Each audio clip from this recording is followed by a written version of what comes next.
Hi, welcome to our channel where we share the most intriguing stories.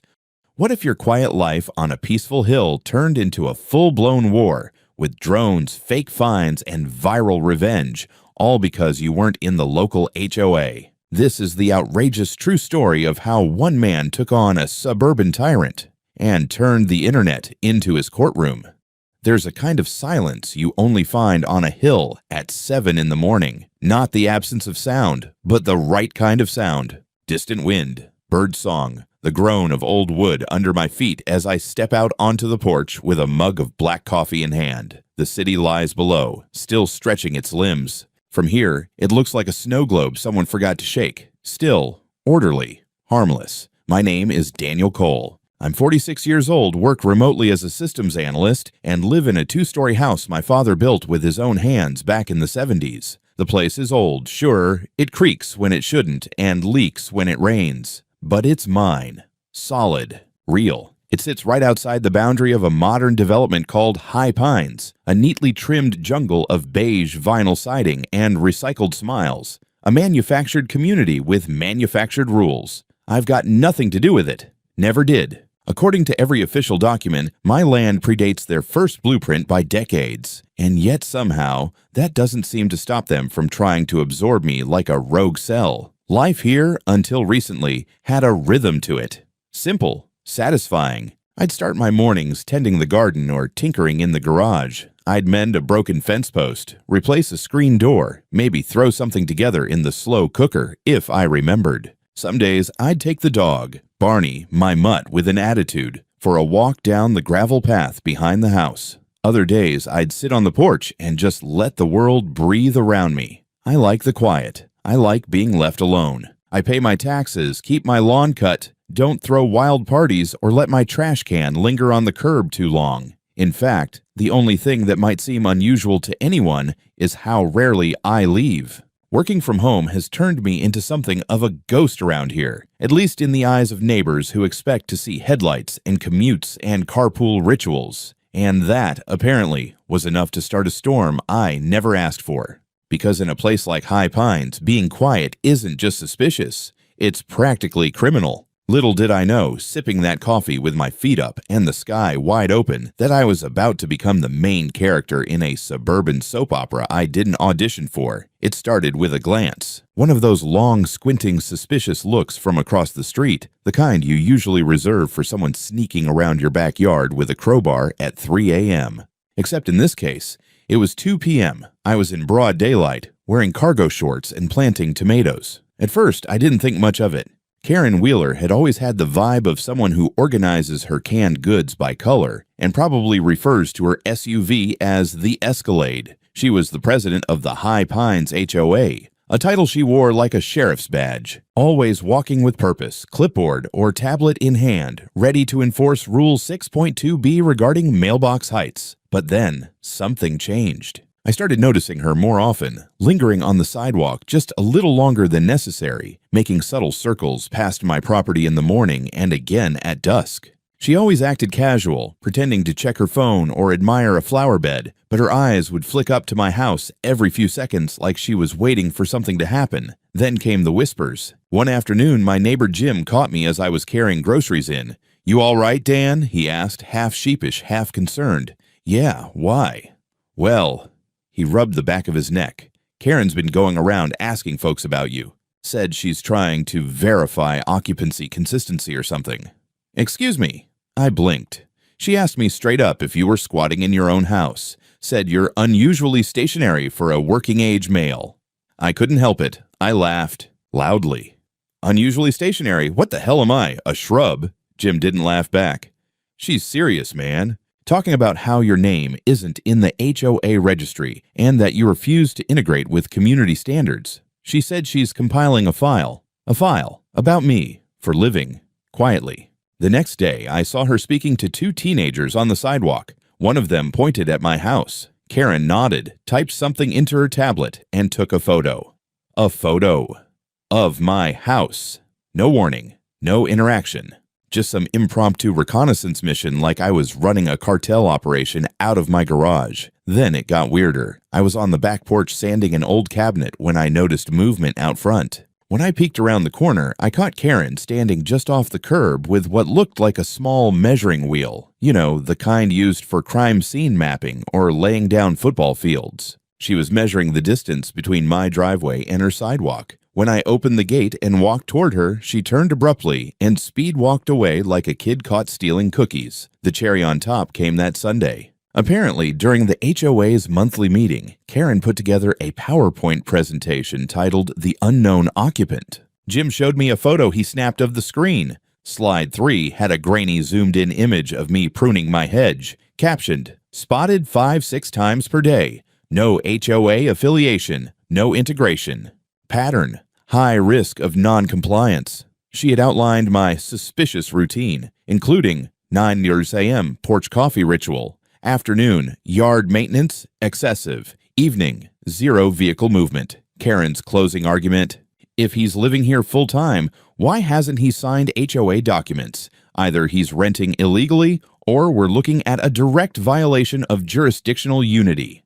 Jurisdictional unity. I nearly spit out my beer reading that phrase. It sounded like a line from a dystopian sci-fi flick. The next morning, I found a printed notice in my mailbox. No envelope, no signature, just a piece of paper that read, "Your presence is being reviewed for community impact." And that's when I realized this wasn't just curiosity. This was a full-blown suburban witch hunt. I was mid-sip on my second cup of coffee when I saw the flashing lights. 2 squad cars slowly winding their way up my driveway like something out of a low-budget thriller. I stood there on my porch, still in my pajama pants and slippers, wondering for a moment if they were lost, or maybe here to ask about a stolen lawn gnome. "Morning, sir," the taller officer said as he stepped out, hand resting lightly on his belt. "We received a report of potential unlawful residents at this address." I blinked. "Unlawful residents? You're kidding." "Wish I were," he said, glancing back at his partner with a smirk he tried to hide. "Caller claimed there may be someone occupying this property without proper ownership." I stared at him for a beat. "You mean me? In my own house?" He gave a patient nod. I sighed, stepped back inside, and returned with a stack of documents that had become my new holy relics. The original deed, updated tax records, utility bills, and, just for good measure, my driver's license. The younger officer looked them over, exchanged a glance with his partner, and shook his head with a chuckle. "Yep, checks out. Looks like someone's been pulling your HOA's strings a little too tightly." "Karen," I muttered. "Karen," he confirmed. "We've had a few run-ins with her already. Last month she called about a suspicious fire hazard that turned out to be a citronella candle." They apologized and left with a polite warning to stay weird, which I actually appreciated. But the visit wasn't the end. No, that was just Act 1. The next week, I noticed a new buzzing sound. Not bees, not birds, mechanical, persistent. A drone. I spotted it hovering just above my property line, dipping low enough to scan my yard. At first, I waved. The drone rotated and pulled back. The next day, it returned. This time, it zoomed in on my shed. The day after that, it flew past my second-story window. Let me say this clearly. I'm a tech guy. I know drones. I know how far they can go, how they record, and I know illegal surveillance when I see it. I posted a sign on my fence. Private property, drone flybys will be met with hose-based retaliation. Apparently, Karen didn't find it funny. 2 days later, I received a thick envelope stuffed in my mailbox. No postage, just hand-delivered with love. Inside was an updated community zoning map, a poorly photoshopped HOA directory, and, believe it or not, a fake welcome letter. It was addressed, "Dear Resident," and informed me that my home had been grandfathered into the High Pines HOA effective immediately. There was even a dues statement, $325 for the quarter, due in 7 days. They'd gone so far as to staple on a membership certificate with a gold foil sticker that looked like it had been peeled off a wine bottle. I scanned it, laughed, then forwarded everything to my lawyer. That night, I sat in my kitchen flipping through the absurdity. When the drone returned, this time it had a message banner hanging beneath it. "Welcome to High Pines. Compliance is community." I sprayed it with my garden hose. I'd like to say I took the high road, that I turned the other cheek. But the truth is, once you get a fake welcome letter stapled to a wine label sticker and a drone tells you to comply, something inside you snaps. So I lawyered up. Michelle Green, real estate attorney, local legend, The kind of woman who wears heels sharp enough to open envelopes and a voice that could cross-examine thunder. I found her after reading a review that said, "She made my HOA president cry in mediation. 11/10. We met for coffee. I showed her the fake documents. She laughed exactly once, then spent the next hour drafting a cease and desist so cold it could have frozen Karen's lavender bushes solid. Within 48 hours, Karen received formal notice that she and the HOA were being reported for harassment, defamation, and attempted extortion. A complaint was filed with the county zoning board detailing false claims of jurisdiction.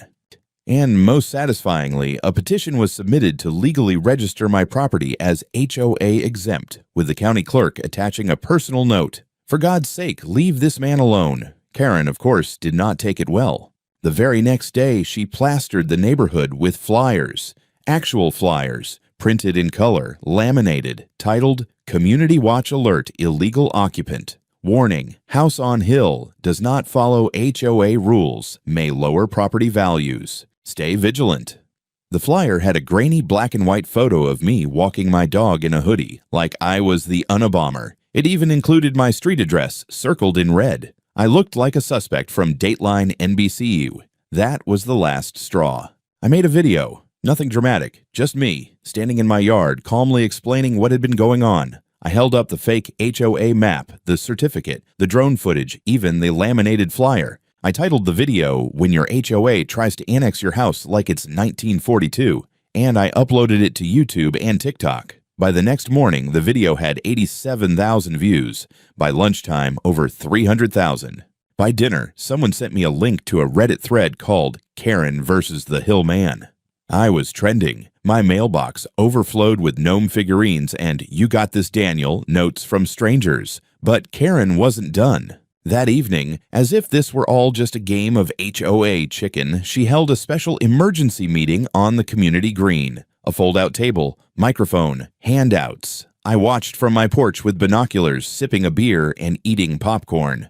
Her PowerPoint was titled, "Defending the Neighborhood, Why Standards Matter." Slide 2 was just a big picture of my house. Slide 3 had my Wi-Fi network name, which apparently she'd picked up during a neighborhood scan. "It's definitely not an HOA. I regret nothing." Then she made her boldest move yet. She unveiled a petition demanding that the HOA file suit against me for encroachment, non-compliance, and destabilization of neighborhood morale. There were maybe 11 signatures. 3 of them misspelled their own names. At that point, I walked down to the green and approached the group. I wasn't angry. I was calm, cold even. I introduced myself, nodded to a few stunned neighbors, and said clearly, "I don't live in your neighborhood. I live on my land. I don't answer to your rules, and I never will. And if this continues, I'll make sure your HOA learns that the hard way. In court." Then I turned to Karen and added, "Tell your drone to stay off my porch. I'm not responsible for what my hose does next time." Dead silence.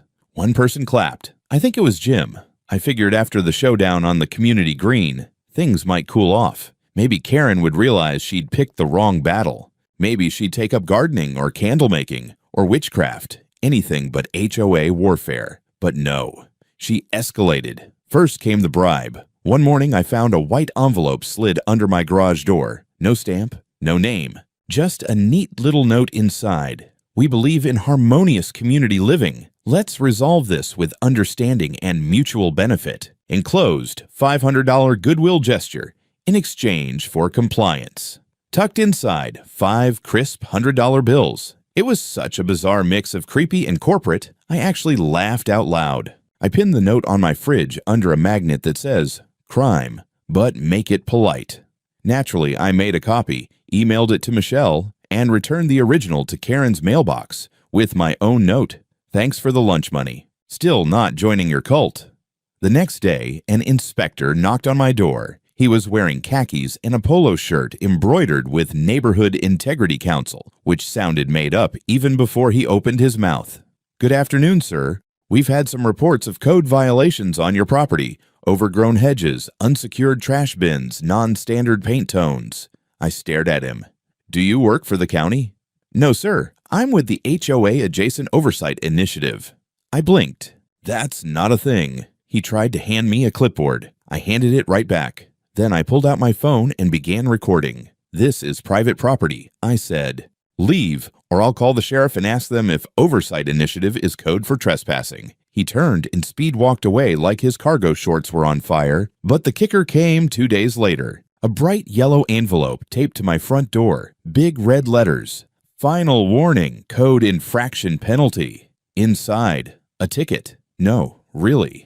A faux citation with a barcode and a line that read, "You are hereby fined $750 for community disruption, refusal to comply, and excessive individuality." There was even a place to mail a check. To a P.O. box labeled Civic Harmony Department.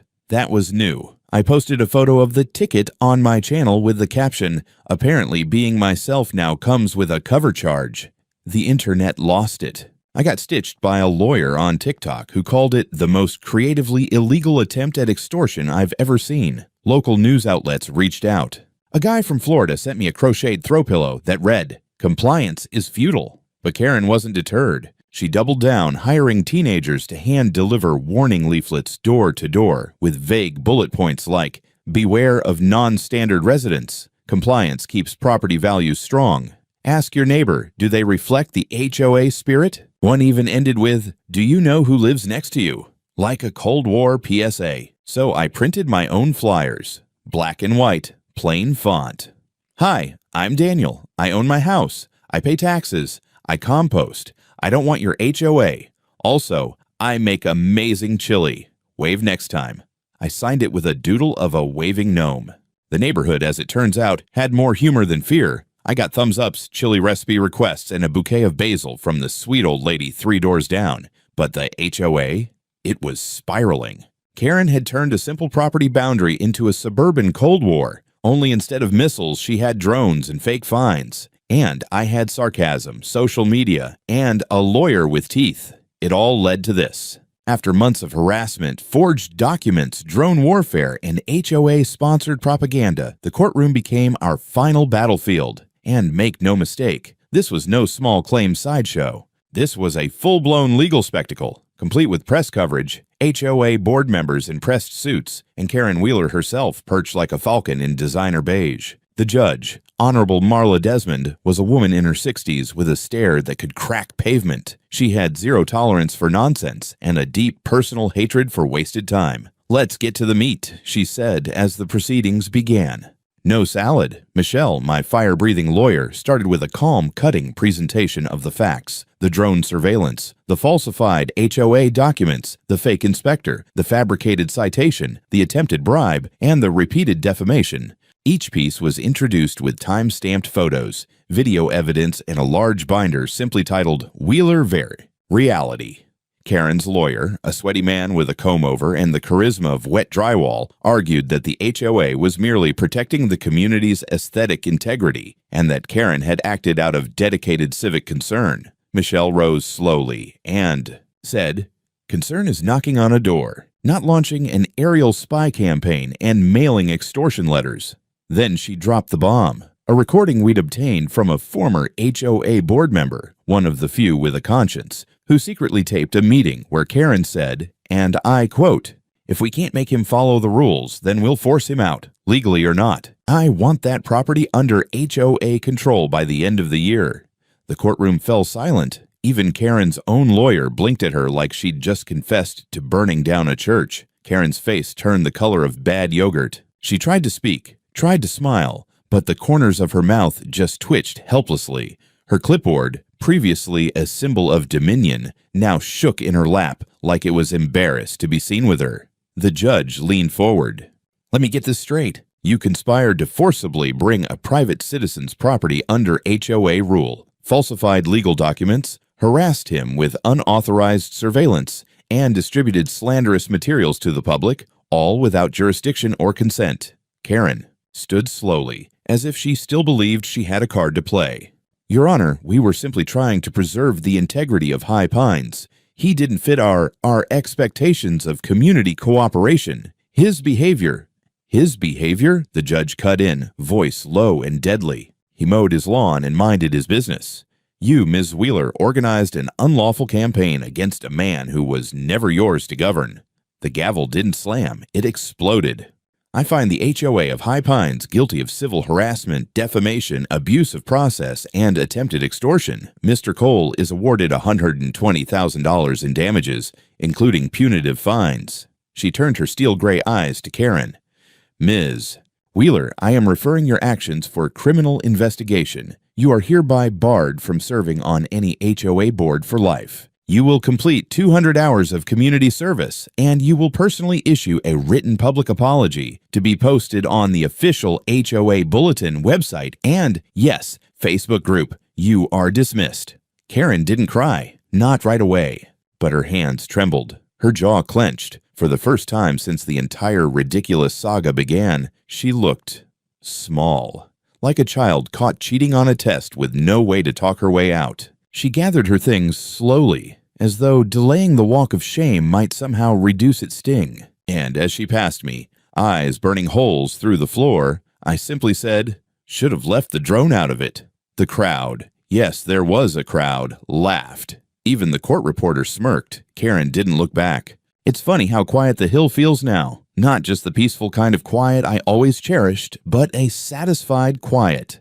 The kind that comes after a thunderstorm clears and the birds slowly start singing again, one by one, as if checking the coast is clear. Karen Wheeler moved out. Not immediately, of course. First, there was the obligatory HOA shakeup. The board dissolved faster than a paper straw in sweet tea. A few members resigned in shame. 2 others claimed they had no idea Karen was doing any of this. And the treasurer skipped town, possibly to avoid answering questions about emergency flyer printing expenditures. A new HOA board formed reluctantly, humbly, and they sent me a fruit basket with a handwritten card to the man who reminded us all that boundaries matter. It had mangoes. I don't even like mangoes, but I respected the gesture. As for Karen, she fulfilled her obligations, begrudgingly. Her apology post on the HOA Facebook group was glorious. To the residents of High Pines, and especially Mr. Daniel Cole, I extend my sincerest regrets for any misunderstandings caused during my tenure as HOA president. It went on like that, carefully avoiding actual remorse. But the kicker, Facebook auto-suggested my page in the comments, and dozens of neighbors tagged me with gifs of confetti, clapping minions, and even one of Gandalf saying, "You shall not pass." Eventually, her house went on the market. It sat unsold for months. Word travels fast when you're the villain in a community meme thread. Someone finally bought it, a young couple who knocked on my door the day they moved in and said, "We brought pie, and we're not part of the HOA drama, promise." Solid start. As for me, life's better than ever. My property is now officially recognized as an HOA-exempt historical parcel, a designation that, as far as I can tell, means back off, or Daniel will live stream you. I kept making videos, mostly DIY stuff and HOA horror stories sent in by viewers. One of them went viral, the HOA that tried to annex my house and got sued into oblivion. There's merch now. My bestseller? A t-shirt that reads, "Excessive individuality, guilty as charged." And now, every 4th of July, I throw a massive barbecue on the hill. We call it Independence from HOA Day. Neighbors bring food, the local band plays classic rock, and I project Karen's old drone footage on a big white sheet like it's a drive-in comedy. This year, I added a new sign to the edge of my property. Big, bold, impossible to miss. This house is not part of your community. This house is free. Below it hangs a laminated copy of Karen's flyer, the one that called me a threat to property values. I added my own sticky note. Property value up 12%. Thanks, Karen. Barney, my dog, now has his own Instagram account. He's wearing a bandana that says, "Not in your HOA." People love it. And me? I'm still here. Still sipping coffee on the porch. Still mowing my lawn like a free man. Still making chili for the neighbors who wave when they pass by.